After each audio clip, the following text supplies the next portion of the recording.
Have you ever wondered what would happen if you simply stopped rushing, stopped buying, and started living more slowly, more intentionally? In a world where everything moves at lightning speed and we're constantly pushed to consume more, what if the real secret to happiness was to do less?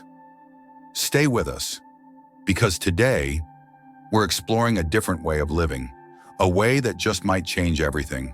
In today's world, everything seems to move faster than ever before. The days blur together, the demands pile up, and the pressure to keep up, to own more, to do more, to be more, never stops knocking at our door. We're told that success is measured by the size of our homes, the price tags on our clothes, and the latest gadgets we carry in our pockets. We're shown images of happiness wrapped in shopping bags and sold dreams we're told we cannot live without. But somewhere deep inside, many of us have begun to feel a quiet rebellion stirring. A small, persistent whisper asking, is this really it? Is chasing more truly what life is meant to be? For those of us who have lived through decades of change, who have watched the world speed up at a breathtaking pace, the answer often becomes clearer with time. No, happiness isn't hidden in the next purchase. No, peace doesn't come from keeping up with a frantic race. There is another way, a quieter way, a slower, richer, more meaningful way of living. One where value isn't measured by how much we can consume, but by how deeply we can experience, how fully we can be present, and how gently we can move through the precious days we are given. Today, we invite you to step off the treadmill, to breathe, to reflect, to explore what it truly means to live slowly, to live simply, and to live fully. If you're ready to discover a life of deeper peace and real joy beyond the noise of modern society, don't forget to subscribe and walk this path with us. Number 1, reevaluating consumerism in later years. In the early chapters of our lives, we were taught, sometimes subtly, sometimes loudly, that having more meant being more. From the glossy pages of magazines to the glowing screens of televisions, a single message was woven into the fabric of our daily lives. To succeed, we must accumulate. Bigger houses, faster cars, newer clothes, fancier gadgets. The more we had, the better we must be doing. And so, many of us spent decades chasing that invisible finish line. We worked longer hours, sacrificed precious time, and often measured our worth against what we could show to the world. But now, with the gentle wisdom that only time can bring, we start to see through the illusion. Possessions, no matter how beautiful or expensive, cannot fill the quiet spaces of the heart. A brand new car loses its shine after a few months. A fashionable wardrobe gathers dust when the seasons change. Even the most luxurious homes can feel empty if the people inside are disconnected or weary. Consumerism sells us the dream that happiness can be purchased, wrapped in glossy packaging, and delivered in 2-day shipping. But real happiness, authentic, soul-deep happiness, is not for sale. It grows slowly, nurtured by relationships, by memories, by a deep sense of contentment that cannot be bought. As we age, we are gifted with the ability to see this more clearly. We realize that a simple meal shared with a loved one, a handwritten letter from a friend, or a quiet afternoon in a favorite chair holds far more value than the most extravagant possessions ever could. There is a certain liberation in this realization. We no longer need to compete. We no longer need to chase. We can finally just be. And in this being, in this gentle letting go, we find something we had been seeking all along. Without even knowing it, peace, true, lasting peace. So today, if you find yourself feeling weary of the endless race, know that you have permission to step aside. You have earned the right to say, I have enough, I am enough. And in that choice, you may find a kind of richness that no money in the world can ever buy. Number 2, clearing out clutter, a personal journey. There comes a time when the weight of our possessions no longer feels like abundance. It feels like a burden. Years ago, I found myself standing in the middle of a home filled with things, rooms overflowing with memories, with gifts, with bargains found and treasures saved. At first glance, it looked like a life well lived. But inside, I felt suffocated. Each object carried a story, but it also carried a weight. Boxes of forgotten belongings sat untouched in closets. Kitchen appliances I hadn't used in years crowded the countertops. Books I once promised to read gathered dust in silent judgment. The truth settled over me like a heavy blanket. These things weren't bringing me comfort anymore. They were tethering me to a version of myself that no longer existed. And so, I made a decision that felt both terrifying and exhilarating. I chose to let go. I sold my large home and moved into a narrowboat, just 50 feet long and barely 7 feet wide. A life pared down to essentials. At first, the process was brutal. I stood in my garage, overwhelmed by the sheer volume of choices. What should I keep? What should I release? How do you measure the value of a life accumulated in objects? There were moments I sat on the floor, surrounded by piles of belongings, paralyzed by memories and emotions. Each item seemed to plead for its place in my future. But slowly, item by item, I began to part ways. The blender I hadn't used in 5 years. The 5th coffee maker sat unopened in its box. The knickknacks from vacations, whose feelings had long since faded. And with every object I let go of, something miraculous happened. I felt lighter, not just physically, emotionally, spiritually. It was as if I had been carrying invisible chains. And with each donation, each box given away, those chains broke apart. In my new, smaller home, surrounded only by things that served a real purpose or sparked real joy, I discovered a profound freedom. There was no longer a need to organize, to clean, to maintain a mountain of possessions. Instead, there was space. Space to breathe, space to think, space to live. Clearing out clutter became much more than tidying up. It became an act of reclaiming my own life, a declaration that I no longer needed to define myself by what I own. I could be content with less, and in doing so, have so much more. Even if you're not planning to move or downsize, I invite you to try it. Go to your kitchen, your closets, your garage. Look at each item and ask yourself, does this serve me now? Or is it a relic of a past that no longer fits the life I wish to live? Don't be afraid to release what no longer serves you, because what you are truly making room for is not emptiness, it's peace. And in that space, you may find a clarity and a lightness that you hadn't realized you were missing all along. Number 3, embracing capitalism with caution. Capitalism, at its core, is not the villain at its best. It is a system built on exchange, a simple, elegant idea. You create something of value, and in return, you receive something you need. A farmer grows wheat, a baker turns it into bread, a neighbor buys that bread to nourish a family. It's a cycle that has fueled human progress for generations. When it remains balanced, capitalism can foster creativity, innovation, and connection. It rewards hard work, encourages excellence, and allows people to dream bigger than their circumstances. In many ways, it has lifted countless lives out of hardship, given hope where there was once only struggle. But like any powerful force, when left unchecked, capitalism can shift from servant to master. Instead of serving human needs, it begins to create them artificially, endlessly. It whispers, "You must have more." It tempts with promises of happiness just one purchase away, and slowly, almost without noticing, we begin to consume not because we need, but because we've been taught to want. We chase the next phone upgrade. Even when the current one works perfectly fine, we buy clothes not for necessity, but to match fleeting trends that will be obsolete in months.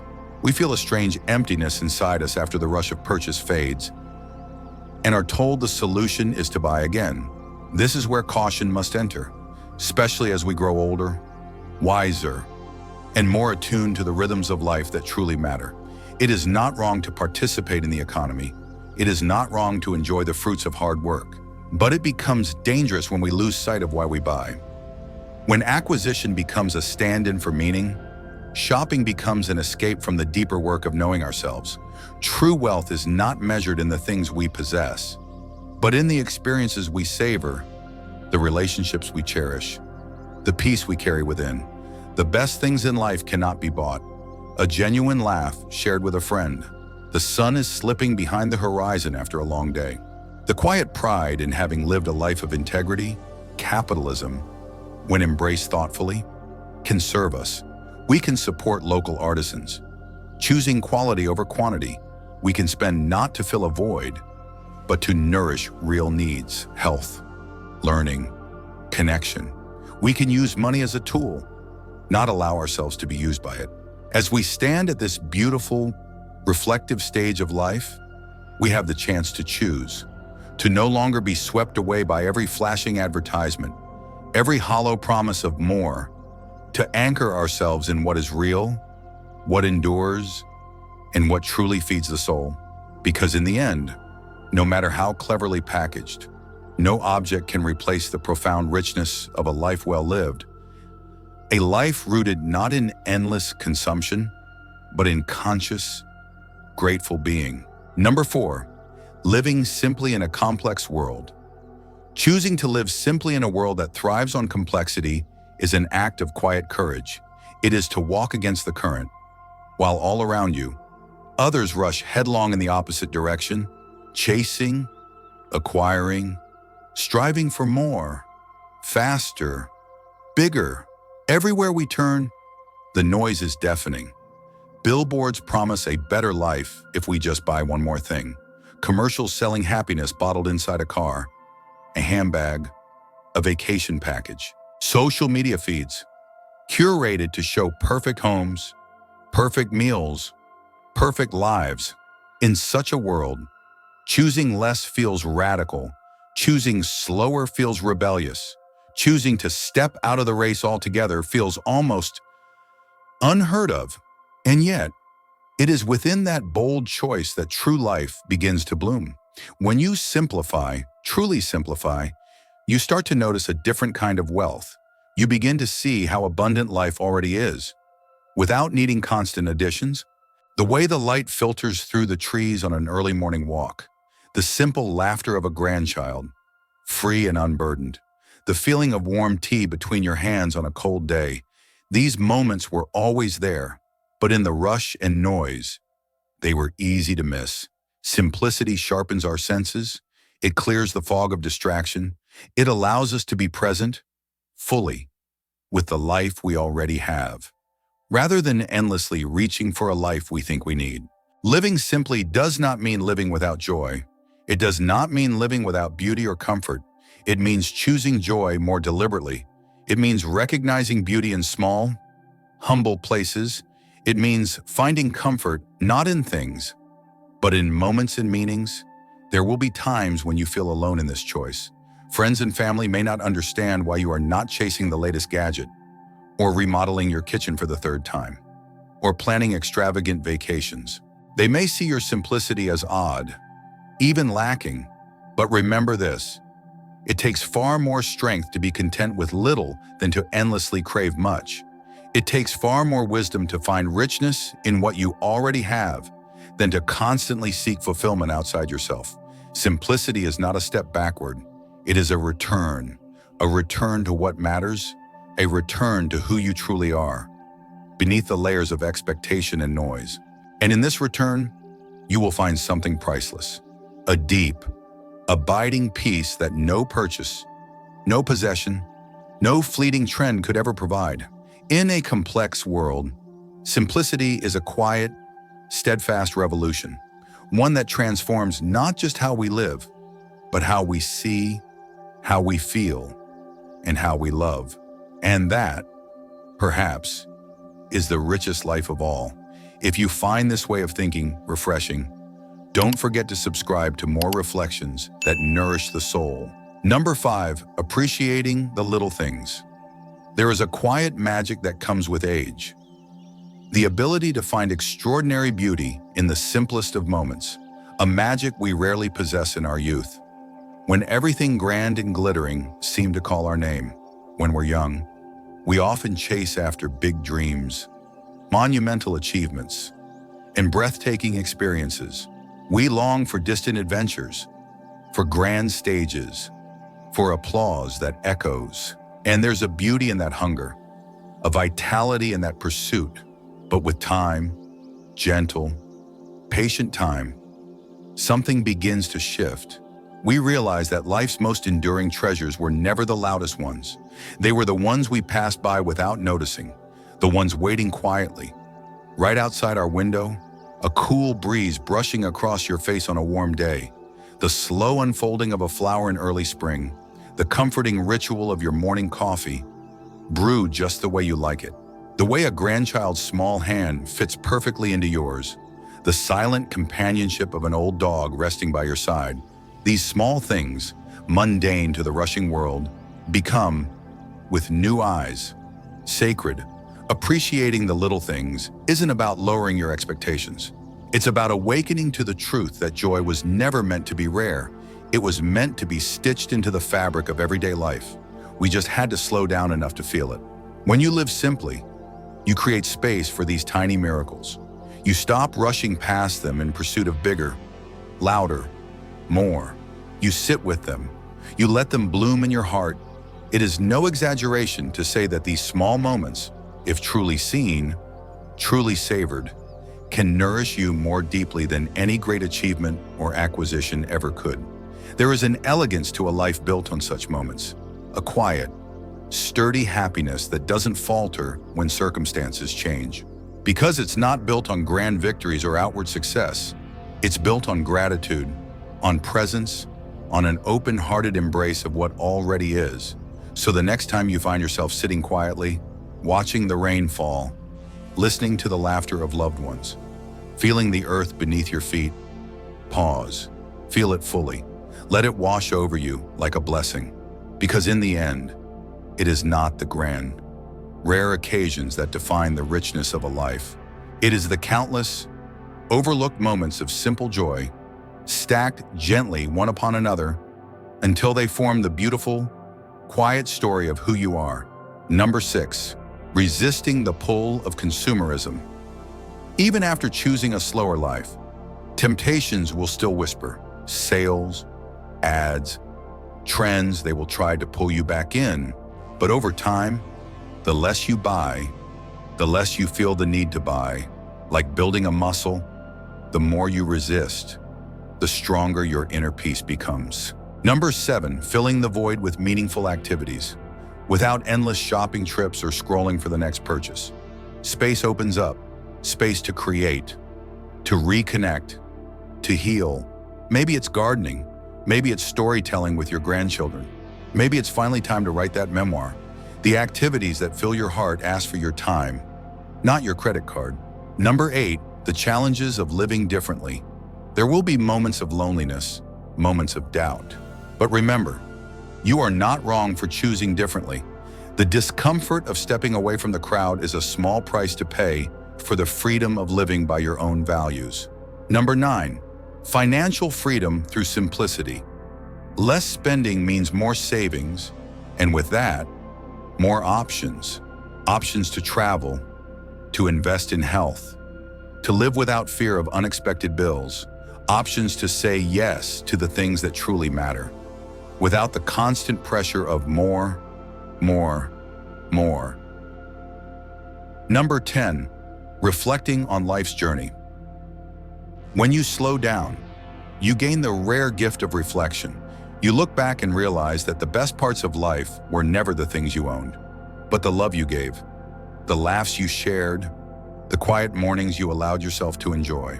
Number 11, leaving a legacy of simplicity. What legacy do you wish to leave? For me, it's not about wealth or status. It's about values, gratitude, mindfulness, and the joy of simple living. I hope my children and grandchildren remember not what I bought, but how I lived. Number 12, prioritizing health and well-being. Living slower also means living healthier, with less stress and more time for rest, mindfulness, and movement. We nourish both body and soul. A simple walk outside, time spent tending a small garden, or simply sitting quietly in nature. All these small acts weave together a life of vitality and well-being. Choosing the slow life isn't easy. It means swimming upstream in a world rushing headlong toward more, faster, now. But the rewards, inner peace, deep connections, true fulfillment are worth every step. We don't need to run to catch up with life. Sometimes, the real beauty is found when we slow down and simply be. If this message resonates with you, we'd love for you to subscribe, stay connected, and continue this journey of living with more meaning and less rush. Thank you for spending this time with us.